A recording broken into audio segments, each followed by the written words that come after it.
Je suis Eric Billy, je suis chercheur en immuno-oncologie à Strasbourg. Je fais partie du collectif du côté de la science, médecin, chercheur, sociologue, psychologue. Le test salivaire a été soutenu très très tôt par Olivier Véran au début de la crise.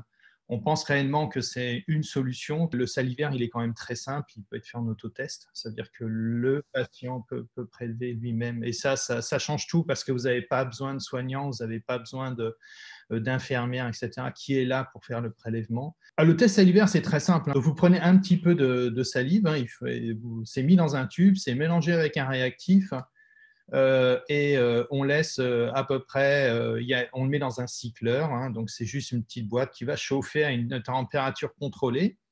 Et à la fin, vous prenez le tube et s'il est jaune ou orange, vous êtes positif ou négatif. Les tests salivaires n'ont pas pour but de remplacer les tests PCR ou les tests antigéniques. Les tests salivaires ont pour but de faire rapidement une détection d'une personne contagieuse grâce à la prise d'un échantillon qui est simple à faire.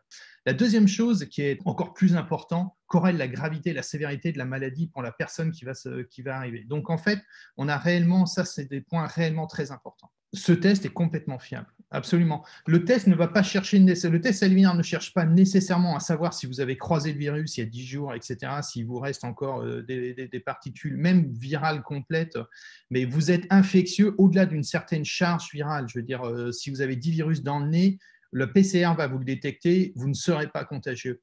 Donc, par contre, dans la salive, il y a une corrélation sur la gravité de la forme que vous êtes en train de faire. Et donc, je pense que ça, c'est très, très important. Ça veut dire qu'en fait, avec le test salivaire, on peut détecter les gens, un, qui sont contagieux, et deux, qui, en fait, peuvent se présenter une forme grave, et ce qui pourrait effectivement permettre de mieux agir plus tôt, puisque si on fait un test itératif, il est possible de voir la personne dans la fameuse zone grise, qui est en général du 3e au 5e jour après l'infection, qui est la zone où en fait on n'a pas encore de symptômes, mais vous commencez à avoir des charges virales importantes.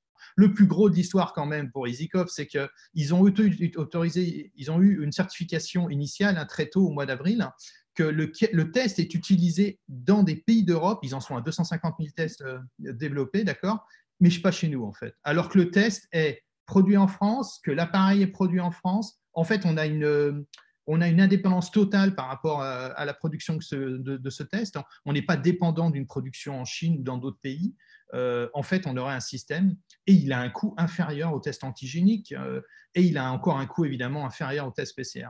Le test salivaire, en fait, il y a deux moyens. C'est soit vous avez un micro-entonnoir, vous crachez dedans doucement et donc jusqu'à ce que vous le collectiez, on va dire 1 millilitre de salive, soit vous avez une petite pipette que vous mettez sous la langue, sur le côté, et vous allez aspirer et transférer dans un tube. Dans l'école, clairement,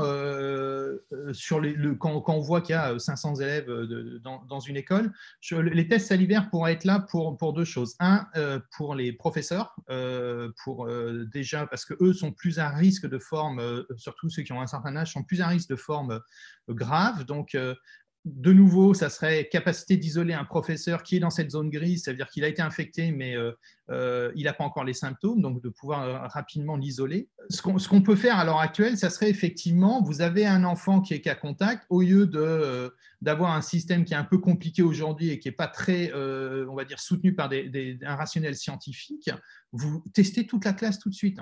Et du coup, s'il y a des enfants qui ont été contaminés par le cas index initial, vous les isolez tout de suite. Et après, vous pouvez continuer à tester la classe pendant, on va dire, 1 semaine, 10 jours. S'il n'y a plus personne, dans ces cas-là, vous avez effectivement isolé le risque. S'il y a d'autres enfants qui apparaissent, on peut les isoler. Mais évidemment, c'est quand même beaucoup plus simple d'agir ainsi, de manière à isoler avant qu'il y ait des symptômes.